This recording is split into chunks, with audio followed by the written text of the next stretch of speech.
मैले एक्सटेन्डर सेटअप गरिसकेको छु हैन। अनि त्यो अर्को रुममा राखिरहेको छु एउटा सकेटमा।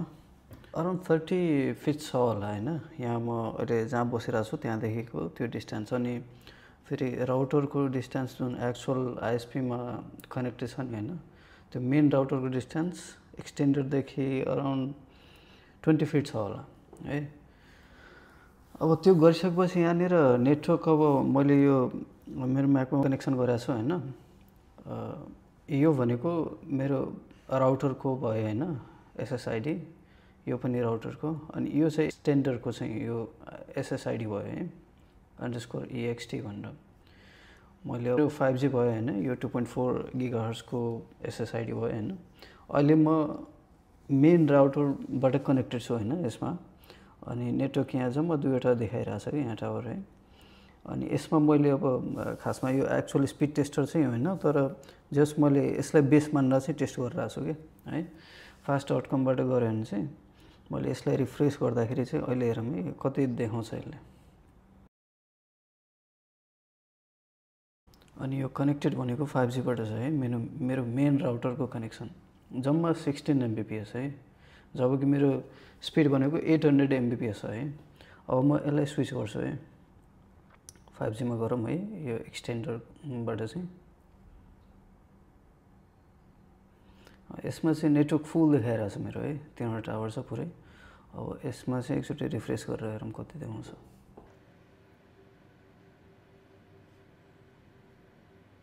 भनेपछि 200 सम्म पुग्यो, 210 सम्म पनि देखाएको थियो है यसमा।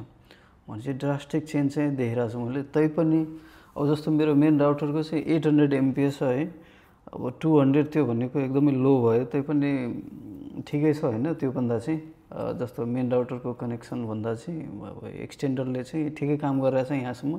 200 150 Mbps भन्दा माथि भयो भने त्यो लाइक ठिकै हो यहाँ यतिको डिस्टेन्समा चाहिँ। तर मैले एक्सपेक्ट गरिरहेको थिएँ योभन्दा चाहिँ अलि बढी आउँछ भनेर। अब यो 5Gमा चाहिँ यतिको देखाइरहेछ है। अब 2.4 गिगाहर्ट्जमा चाहिँ कनेक्सन गऱ्यो भने चाहिँ हेरौँ त्यसमा चाहिँ कति देखाउँछ।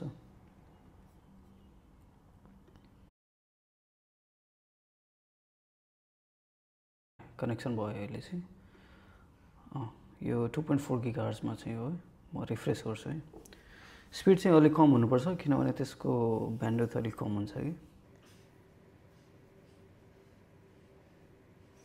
यसमा चाहिँ 60 Mbps देखायो, ठिकै हो हैन, इम्प्रुभमेन्ट चाहिँ हो मेन राउटरको भन्दा चाहिँ। तर मैले एक्सपेक्ट गरेको अलि योभन्दा धेरै थियो कि। तर ठिकै हो। मसँग यहाँ इथरनेट केबलको कनेक्सन छैन उता मेन राउटरको भन्दा। यदि त्यो भइदिए भए चाहिँ मेरो 800 नै आउँथ्यो यहाँनिर स्पिड हैन, तर त्यो छैन। त्यही भएर मैले लाइक मेन राउटरको वाइफाईबाट चाहिँ एक्सेस पोइन्ट बनाएर हैन यो एक्सटेन्डरले चाहिँ वायरलेसली कनेक्सन गरेर अनि त्यसबाट फेरि उसले ब्रोडकास्ट गरिरहेछ कि एक्सटेन्डरले। त्यही भएर स्पिड चाहिँ रिड्युस भएको यतिसम्म। अब त्यो कनेक्सन गर्नलाई खासै मैले त्यो हुन्छ नि लाइक अब राउटर वेब ब्राउजरबाट एक्सेस गरेर त्यसरी चाहिँ कनेक्सन कन्फिगर चाहिँ गरेको थिएन। एकदमै इजी सेटअप थियो। त्यसमा एउटा WPS स्विच छ हैन। मेन राउटरमा चाहिँ अराउन्ड हुन्छ नि एकछिनसम्म चाहिँ थिच्ने हैन, जस्तो 2-3 सेकेन्डसम्म मेन राउटरमा WPS स्विच छ भने चाहिँ। अनि त्यसपछि विदिन 2 मिनट्स या विदिन 1 मिनट एक्सटेन्डरको WPS स्विचलाई चाहिँ 1 सेकेन्डसम्म चाहिँ थिच्यो भने त्यो अटो कनेक्सन गर्छ कि मेन राउटरसँग।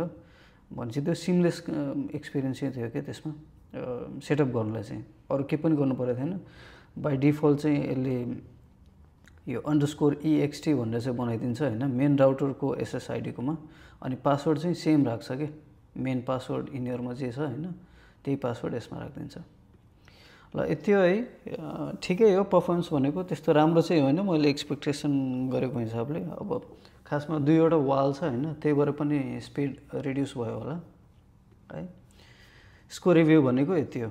कनेक्सन चाहिँ ठिकै छ, लाइक फुल टावर आइरहेछ हैन, एउटा बिचमा वाल भए पनि। तर स्पिड चाहिँ अलिक कम्प्रोमाइज्ड।